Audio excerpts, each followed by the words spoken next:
السلام علیکم ورحمۃ اللہ وبرکاتہ۔ الحمدللہ رب العالمین والصلاة والسلام علی سید المرسلین، اما بعد فاعوذ باللہ من الشیطان الرجیم، بسم اللہ الرحمن الرحیم۔ برادران عزیز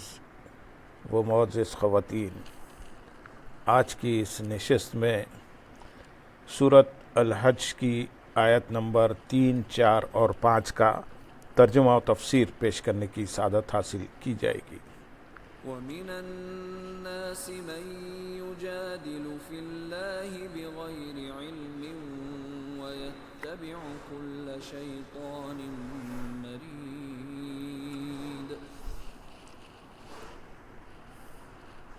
كُتِبَ عَلَيْهِ أَنَّهُ مَن تَوَلَّاهُ فَأَنَّهُ يُضِلُّهُ وَيَهْدِيهِ إِلَى عَذَابِ السَّعِيرِ يَا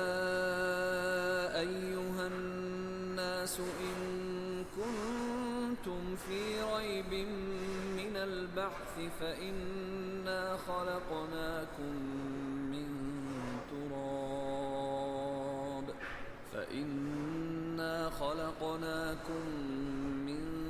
تُرَابٍ ثُمَّ مِن نُّطْفَةٍ ثُمَّ مِنْ عَلَقَةٍ ثُمَّ مِن مُّضْغَةٍ مُّخَلَّقَةٍ وَغَيْرِ مُخَلَّقَةٍ لِّنُبَيِّنَ لَكُمْ وَنُقِرُّ فِي الْأَرْحَامِ مَا نَشَاءُ إِلَىٰ أَجَلٍ مُّسَمًّى ثُمَّ نُخْرِجُكُمْ طِفْلًا ثُمَّ لِتَبْلُغُوا أَشُدَّكُمْ وَمِنكُم مَّن يُتَوَفَّىٰ وَمِنكُم مَّن يُرَدُّ إِلَىٰ أَرْذَلِ الْعُمُرِ لِكَيْ لَا يَعْلَمَ مِن بَعْدِ عِلْمٍ شَيْئًا وَتَرَى الْأَرْضَ هَامِدَةً فَإِذَا أَنزَلْنَا عَلَيْهَا الْمَاءَ اهْتَزَّتْ وَرَبَتْ وَأَنبَتَتْ مِن كُلِّ زَوْجٍ بَهِيجٍ۔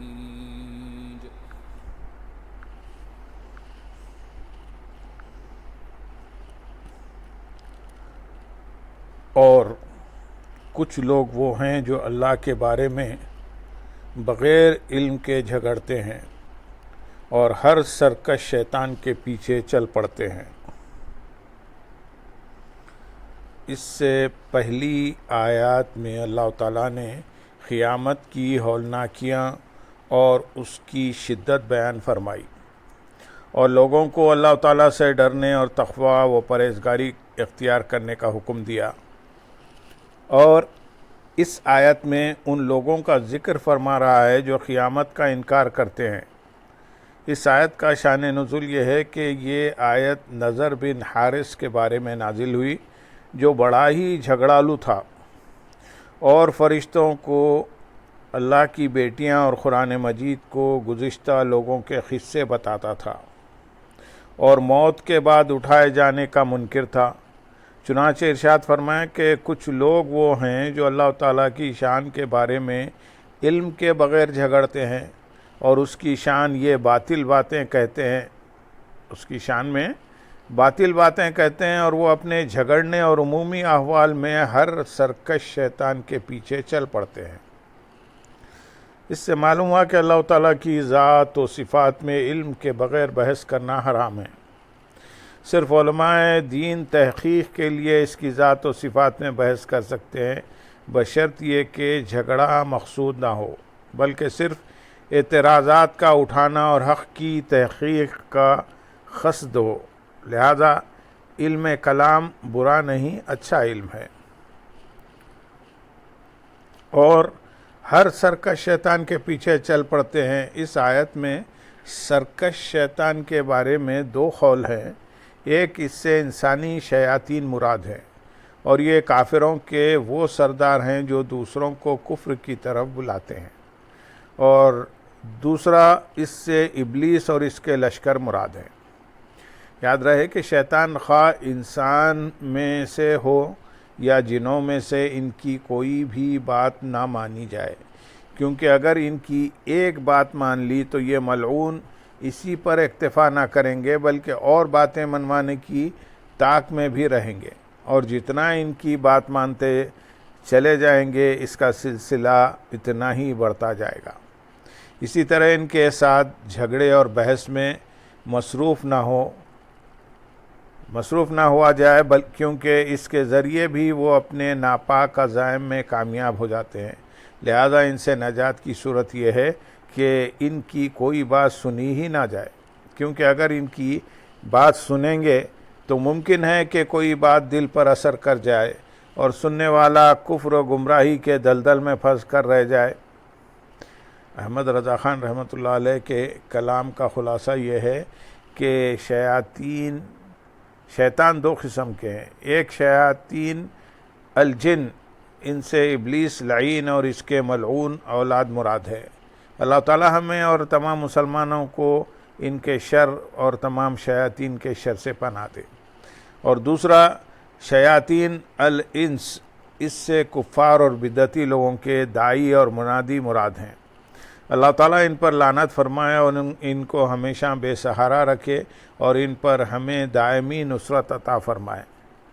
اے اللہ، سید المرسلین صلی اللہ علیہ وسلم کے طفیل، ہماری یہ دعا قبول فرما۔ ہمارا رب عز و جل یہ فرماتا ہے سورۃ انعام آیت نمبر 112 میں، یوں ہی ہم نے ہر نبی کا دشمن کیا شیطان آدمیوں اور شیطان جنوں کو کہ آپس میں ایک دوسرے کے دل میں بناوٹ کی بات ڈالتے ہیں دھوکہ دینے کے لیے۔ حدیث میں ہے رسول اللہ صلی اللہ علیہ وسلم نے حضرت ابو ذر رضی اللہ تعالیٰ عنہ سے فرمایا، شیطان آدمیوں اور شیطان جنوں کے شر سے اللہ کی پناہ مانگ۔ حضرت ابو ذر رضی اللہ تعالیٰ عنہ نے عرض کی، کیا آدمیوں میں بھی شیطان ہیں؟ آپ صلی اللہ علیہ وسلم نے ارشاد فرمایا، ہاں۔ ائمہ دین فرمایا کرتے کہ شیطان آدمی شیطان جن سے سخت تر ہوتا ہے۔ میں کہتا ہوں اس آیت کریمہ میں شیاطین الانس کو مقدم کرنا بھی اس طرف اشارہ کرتا ہے کہ شیطین آدمی شیطان جن سے سخت تر ہوتا ہے۔ اس حدیث کریم نے کہ جب شیطان وسوسہ ڈالے اتنا کہہ کر الگ ہو جاؤ کہ تو جھوٹا ہے، دونوں قسم کے شیطانوں کا علاج فرما دیا۔ شیطان آدمی ہو خواہ جن، اس کا قابو اسی وقت چلتا ہے جب اس کی سنیں گے، اور جب تنکا توڑ کر اس کے ہاتھ پر رکھ دیں گے کہ تو جھوٹا ہے تو وہ خبیث اپنا عصا منہ لے کر رہ جاتا ہے۔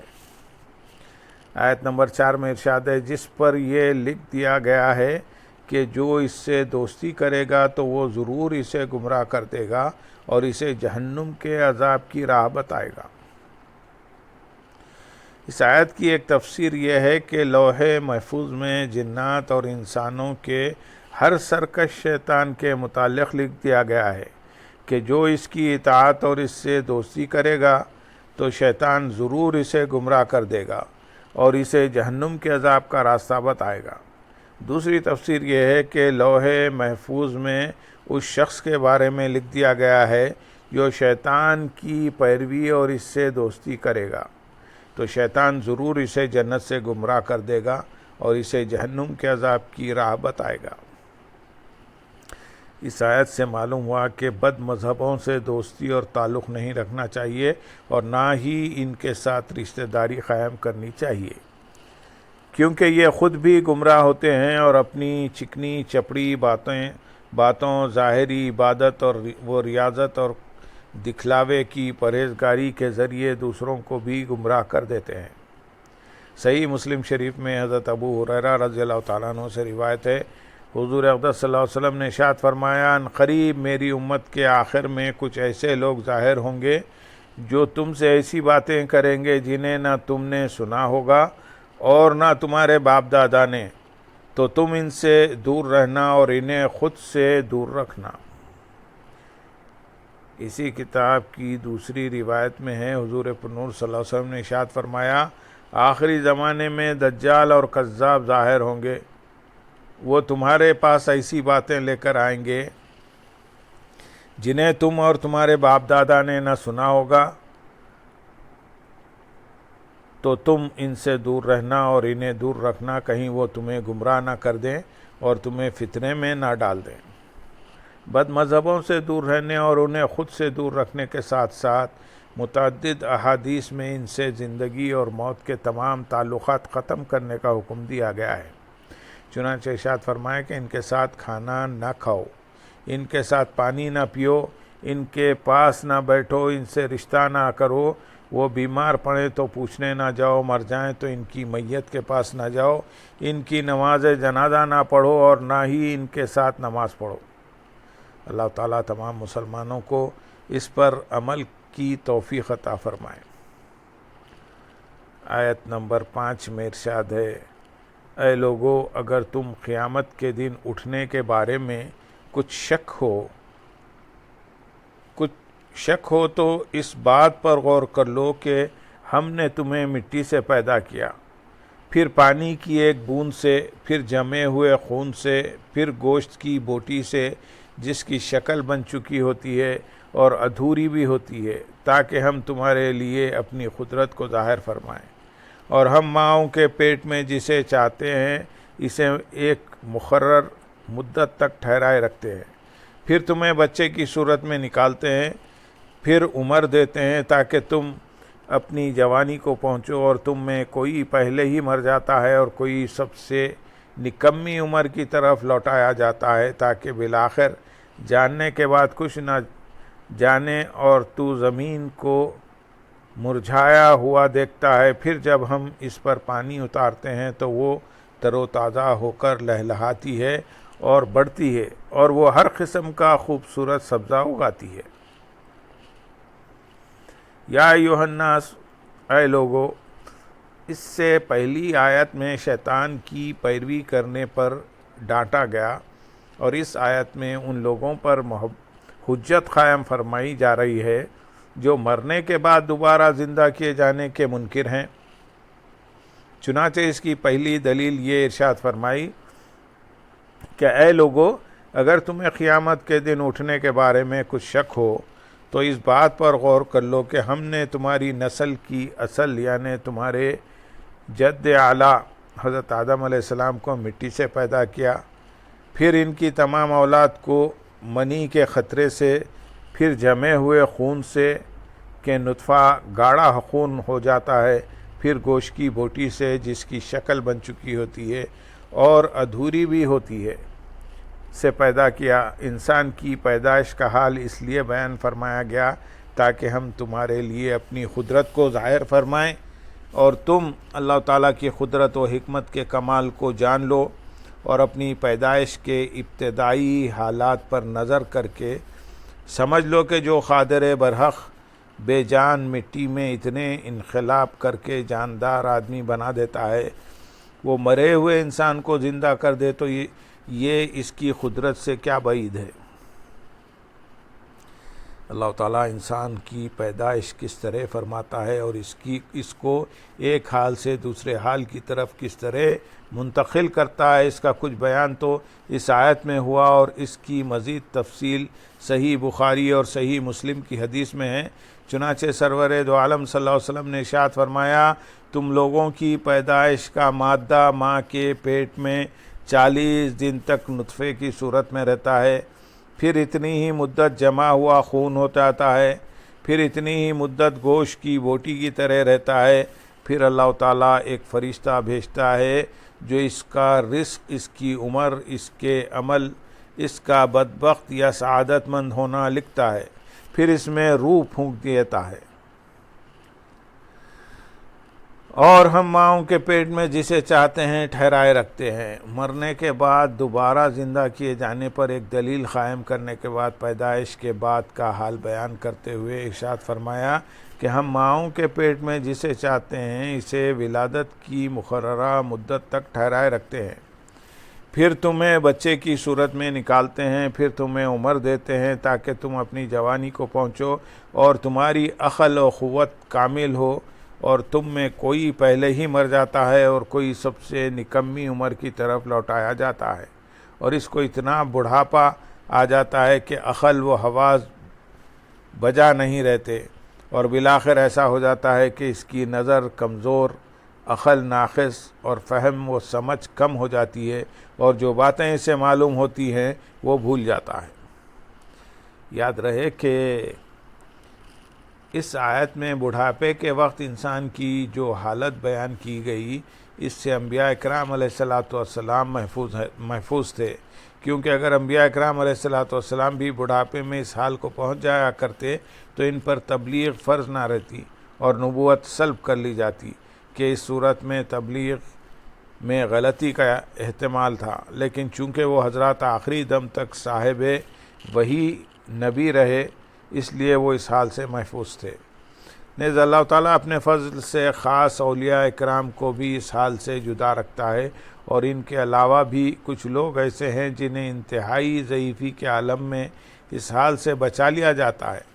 چنانچہ حضرت اکرمہ رضی اللہ تعالیٰ عنہ فرماتے ہیں، جو شخص تلاوت قرآن کا عادی ہوگا وہ اس حالت کو نہ پہنچے گا کہ اس کی عقل اور حواس قائم نہ رہیں۔ علامہ احمد صاوی رحمۃ اللہ علیہ فرماتے ہیں، علماء کرام پر بھی یہ حالت طاری نہیں ہوتی، بلکہ جیسے جیسے ان کی عمر میں اضافہ ہوتا جاتا ہے ان کی عقل بھی بڑھتی جاتی ہے۔ انتہائی ضعیفی اور نکمے پن کی عمر سے متعلق کچھ کلام سورہ نحل کی آیت نمبر 70 کی تفسیر میں گزر چکا ہے، اسے وہاں سے ملاحظہ فرمائیں۔ اور تو زمین کو مرجھایا ہوا دیکھتا ہے، یہاں سے مرنے کے بعد اٹھنے پر دوسری دلیل قائم کی جا رہی ہے۔ چنانچہ ارشاد فرمایا کہ انسان تو زمین کو مرجھایا ہوا اور خشک دیکھتا ہے، پھر جب ہم